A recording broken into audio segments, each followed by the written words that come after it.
What's going on, everybody? This is Chris Classic dropping the couch vlog. Hope you guys are having a wonderful Thursday. Real soon, I got to get my kids from school, but I wanted to talk about the big news from yesterday. But before that, I want to say that and remind you guys that God loves you, Christ loves you, and I love you as well. I pray that Holy Spirit that's left for us, that we be on one accord and we move accordingly. You know what I'm saying? Through ups and downs, smiles and frowns. You know, God is here for us, and always remember that. And we should be here for each other. Make sure you subscribe to this channel, the Take It Home Podcast, where I talk about professional wrestling topics, and I interview wrestlers, and I also put up my matches as Classic Alpha. I've been doing it for 12 years since this month has started, so it's a good blessing. Make sure you subscribe to my second YouTube channel, C3 Ultimate Wrestling, where I and my wife, we have our own wrestling company. We have our matches that we have from our previous shows, and then we're getting ready for our first show of the year next month, April 20th. Still the show. If you are in the Northwestern Indiana area, if you're in the Chicagoland area, or any area you want to see some great wrestling, come see us April 20th in Crown Point, Indiana. Tickets are $5 off on Eventbrite, so make sure you guys get that. Okay, so I wanted to talk about Mercedes Mone debut in AEW. The good, the bad, and the ugly of it. So this is what I'm going to talk about. So let's talk about the good. It's great to see Mercedes Mone back on television. I know she was doing New Japan, and I know she has like her YouTube channel and stuff like that. So shout out to her and everything that she does. I know that she was the champ in New Japan, and then she dropped it, and then she went against Willow at another New Japan event, and that's where she broke her ankle and she had to take time off. So it's great to see Mercedes Mone. You guys know, especially if you've been sub to my channel, that I really do defend her, you know, as far as her quality of work. You know, I don't know her personally, obviously, but as far as her quality of work, she's up there and she is top tier. Now, out of all the four horsewomen, to me, she's second, but not that far behind Charlotte. Like, Charlotte is it, but Sasha's right there behind her, in my opinion. But going back into it, you know, to see her back on television, it's pretty cool to see her in another company. And then, you know, it's speculation is about like the pay is one of the reasons. And if that's the case, get your bag, get your money. That is, I'm not mad at that. If you know your worth, and if you're willing to go somewhere else for that, that's fine. That's the risk that some of us have to do. And hopefully that's something that inspires other people as well. You know, sometimes when you get too comfortable, you do not progress. You do not move on or whatever like that. Even though it's AEW, and I'm very very observant of AEW and what they have done, still, if you can get what you want, that's fine. That's a good thing. Her debuting at big business in her hometown and having so many people react, regardless if it's a good reaction or a bad reaction. Sometimes the fact that you can get a reaction that says something, that can give you some relevancy, if that makes sense. You know, I think a lot of people were expecting her to resign with WWE or whatever like that, but even then, you know, you could tell that she's very passionate about professional wrestling. She cares about wrestling, and she wants to be the best at it. So hopefully everything works out in AEW. Looked like she was having fun. The crowd loved her. They received her well. She said where she wrestled at, where she started at in her hometown. Eddie is, you know, proud, you know, looking up at Eddie saying, you know, I hope I make you proud, and thank you, Eddie, for inspiring me. And if I can do this, you can do that. It all works. Said she took time off to take care of her brother, you know, and, you know, it all worked. She had a new song, the CEO chants. Like, as soon as the song came on, people were saying CEO, CEO. So that's something that is very catchy. So that's a good thing. She looks happy. She looks like she wants to get back in the ring and wrestle. That's good. Another thing that is good is that she's not going straight for the title, or any women's title. Listen, we've had a lot of debuts to where the women debut and they either go after the women or the TBS champion. Well, what Deonna Purrazzo and Toni Storm have, they can have that for a few more months or whatever like that. Like, that's fine. They can have that. But even before that, I remember when Athena debuted, she went after Jade Cargill. I remember Paige, she didn't go after the title first. She beat Britt, and then it eventually went that way. And I understand, and I get why they do that, even with Deonna and Toni. But still, Let's have these people feel like they gotta earn it. Don't go into the trope of, if I'm a major signing, then I have to get a title shot. That low key is what happened in TNA at one point, when you had like a lot of ex WWE guys or ex WCW superstars. They get signed, they'd eventually have a title match, and 9 times out of 10 they'd win the match. They'd be a champ, and that's what made a lot of people have a sour taste in their mouth when it came to watching Impact, because some of these guys were already over the hill, past their prime, or they had a rising star in AJ Styles and Samoa Joe and stuff like that, and then they give the belt to people who basically didn't deserve it, because obviously it was in their contract or way to get them signed to Impact, because Impact was signing at almost anybody that was an ex-WWE superstar at one time.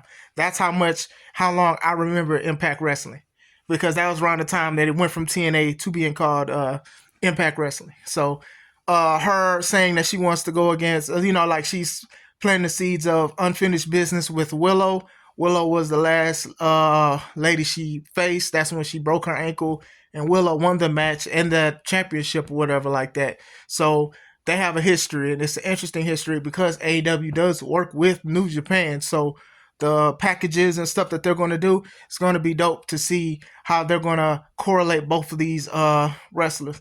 Most likely she's going to face Willow at Dynasty. Willow beat Riho, and Riho beat her friend Chris Statlander, so it makes Willow more of a contender because she beat a former AEW champion, the first AEW champion. So that's cool. I'm curious to see that. I love Willow. I wish Willow would have been elevated to the main event, especially when y'all had her winning the Owen Hart tournament for the women's and stuff like that. I feel like y'all had her going between ROH and all this other things, and the Julia Hart situation and Sky Blue and all of that. I think that Willow Nightingale has it, and I think that she will be a top star. I will say that about Willow, but I am interested to see how everything will play out between Mercedes Moné and Willow Nightingale. The bad. Okay. The only problem I had with her promo, let alone her appearance, is that wig. I'm sorry, y'all. Look, those wigs, like, I'm not a fan of Mercedes wigs. Like, hey, man, I understand it be having words in it, it be having designs, but I don't have no idea what those wigs be trying to look like, because by the time she has a design in it and she walks to the ring, it's messed up. I remember when she debuted in New Japan, and I thought it was like leopard print in her hair or whatever like that, because of the stuff that she was doing, staying and moving. But then, like, on her Instagram, she showed like it was supposed to be like flames, and I'm like, yeah, it looked good as flames, but by the time she walked down, it was bad. This hair for AEW did no better. I know it said like CEO, All Elite, and all of that stuff, and it just didn't look good. Hey, somebody needs to hook Mercedes up with a better wig specialist. Look, you cannot call yourself the CEO with assistant manager hairstyles. You cannot. I'm sorry, you cannot. I understand the uniqueness, and I do understand, especially like from WWE, they'll say, hey, your hair, it has to be different and things like that. And I understand that that's something what Mercedes is trying to do. But that hair, that wig wasn't wigging. It really was not wigging. That's like my only takeaway. To me, it was distracting to me. Love the ladies' work, love the stuff, but man, that wig was not, that was just not it. Like I said, you cannot call yourself the CEO with assistant manager wigs. That, she got to do something better. You got to do something better with the hat. You know what I'm saying? But that was the only bad thing from that situation. Now, the ugly, though. The fact that, excuse me, a lot of people are going to put a lot of, let's say, burdens on her shoulders when it's not necessary. Like, we know that AEW viewer-wise is in a flux. So it's like it's not a lot of things that people are, it's not a lot of things that are going to make more people look at the product. Now, it's too early to call, but Mercedes may be it, but I don't think so because of just how AEW operates. Like, even they were saying that her being there, that prompted over 8,000 ticket sales for the event. Mind you, the other two people, Okada and Ospreay, they were advertised last week or whatever like that, and they only got like less than half of that. Mercedes wasn't advertised at all, and she got that. So even though that's a good thing, a lot of people are going to be like, okay, well, if AEW rankings do not move, the ratings do not move, the needles do not move or whatever like that, they're going to blame it on her. They're going to be like, oh, well, wow, you spent all that money and wasted time. And I'm saying, if you're going to do that, please give her the same energy y'all gave guys like Edge. Edge isn't helping with number, and you can't put that all on one wrestler. You just can't. My thing is this, and it is bad that if people will only watch your product for one wrestler, because when that wrestler shows up, does whatever they do and leave, you may lose more ratings and more viewers by the time the commercial break hits, because they saw what they saw. Like, people are doing this for the bloodline. People are looking at the bloodline and tuning out of everything else, even though the product has been very good. So that's the same thing with AEW. Now, if it increases, cool. If it does not, it happens. But I do feel that people will put this all on Mercedes Moné's shoulders. They're not going to put it on Okada's shoulders. So they're going to put it on Ospreay's shoulders, because let's be honest, Mercedes is the bigger star out of all three. More people know who this person is. Independent wrestling is a lot of money in it and millions of people to watch it, but let's be honest, it's niche compared to WWE product. And even then, the work and the time she put in as Sasha Banks, to where women want to dress like her and girls want to dress like her and act like her and have parties that themed like that. Like I say, like her and even like Bianca and even Naomi, they kind of changed the game on how a lot of women, the current women who wrestle now, dress. Some used to just come out with just shirts with their, their merchandise and stuff. Now, a lot of them were like Fashion Over Divas and stuff like that. Charlotte stepped her game up. She used to have the shirt that said "Woo" on it. Becky Lynch, she stepped her game up to the point that it was called Big Time Bex, and that was like another reiteration of Becky Lynch. You get what I'm saying?